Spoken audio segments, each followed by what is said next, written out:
Iran યુદ્ધમાં સીઝફાયરના એલાન વચ્ચે અમેરિકાના પ્રમુખ ડોનાલ્ડ ટ્રમ્પ દ્વારા ઈરાનને હવે નવી ધમકી આપવામાં આવી છે. ડોનાલ્ડ ટ્રમ્પ દ્વારા જાહેરાત કરવામાં આવી છે કે જ્યાં સુધી ઈરાન સાથે કોઈ કાયમી કરારો નથી થતા ત્યાં સુધી ઈરાનની આસપાસ વહાણ, લડાકુ વિમાન અને લશ્કરની ઘેરાબંધી ચાલુ જ રહેશે. તો બીજી તરફ ઇઝરાયલ દ્વારા તેના પડોશી દેશ લેબનોન પર ભીષણ હુમલો કરવામાં આવ્યો છે. ઈરાન અને લેબનોનમાં જે ઇઝરાયલ દ્વારા સ્ટ્રાઇક કરવામાં આવી છે તેને સીઝફાયરનું ઉલ્લંઘન માનીને સ્ટ્રેટ ઓફ હોર્મુઝને હજુ સુધી ખોલી જ નથી. તો આવો જાણીએ સમાચાર વિસ્તારથી. નમસ્કાર, જમાવટ સાથે હું છું પાર્થ.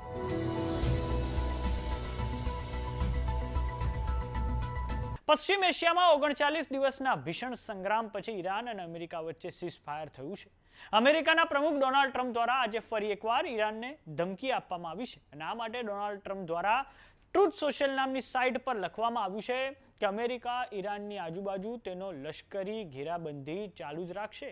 આ લશ્કરી ઘેરાબંધીના ભાગરૂપે તમામ અમેરિકાના જહાજ, લડાકુ વિમાન અને લશ્કરને વધારાના દારૂગોળા સાથે હાજર રાખવામાં આવ્યું છે. જોકે ઈરાનની ક્ષમતા પહેલેથી જ ઓછી થઈ ચૂકી છે. આ લશ્કરી ઘેરાબંધી ત્યાં સુધી ચાલુ રાખવામાં આવશે જ્યાં સુધી ઈરાન સાથે કોઈ પણ પ્રકારના કરારો સંપન્ન નથી થતા. જો કોઈ કારણોસર કરારો ના થઈ શક્યા તો ફરી એકવાર તેના મિલિટરી ઓપરેશન શરૂ થઈ જશે. બે વસ્તુને લઈને સ્પષ્ટતા છે કે કોઈ પણ પ્રકારના પરમાણુ હથિયારો ઈરાન પાસે નહીં હોય અને સ્ટ્રેટ ઓફ હોર્મુઝ ખુલી જશે. આ તમામ સમયગાળા વચ્ચે અમેરિકાની સેના તેના બીજા વિજયની રાહ જોઈ રહ્યું છે. આમ અમેરિકાના પ્રમુખ ડોનાલ્ડ ટ્રમ્પ હજુ પણ ઈરાન પર ભારે દબાણ બનાવી રહ્યા છે. પરમ દિવસે એટલે કે શનિવારના રોજ અમેરિકાના ઉપરાષ્ટ્રપતિ જેડી વાન્સ અને ઈરાનના વિદેશ મંત્રી અબ્બાસ અરાકચી હવે આ યુદ્ધમાં જે સીઝફાયર સધાયું છે તેને લઈને હવે વાર્તાલાપ ઇસ્લામાબાદમાં કરવા જઈ રહ્યા છે. ત્યારે સમગ્ર દુનિયાની નજર હવે પાકિસ્તાનની રાજધાની ઇસ્લામાબાદ પર છે. વાત કરીએ વિશ્વના સૌથી મહત્વના ચોકપોઇન્ટ એવા સ્ટ્રેટ ઓફ હોર્મુઝની, તો તે હજુ પણ બંધ છે. સીઝફાયરની જાહેરાત થયા પછી ત્યાંથી માત્ર 4 જહાજ જ ગુજરી શક્યા છે. તે પણ માત્ર ડ્રાય કાર્ગો હતા, એટલે કે તેમાં કોઈ પણ પ્રકારનું LNG કે ક્રૂડ ઓઇલ નહોતું.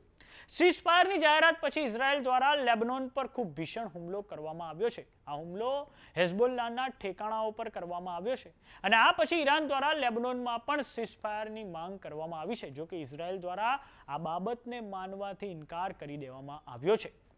ઇઝરાયલ દ્વારા લેબનોનમાં જે જબરજસ્ત એર સ્ટ્રાઇક કરવામાં આવી તેમાં ઓછામાં ઓછા 254 લોકોએ જીવ ગુમાવ્યા છે અને આ એક જ હુમલામાં 1000 કરતાં વધારે લોકો ઘાયલ થયા છે.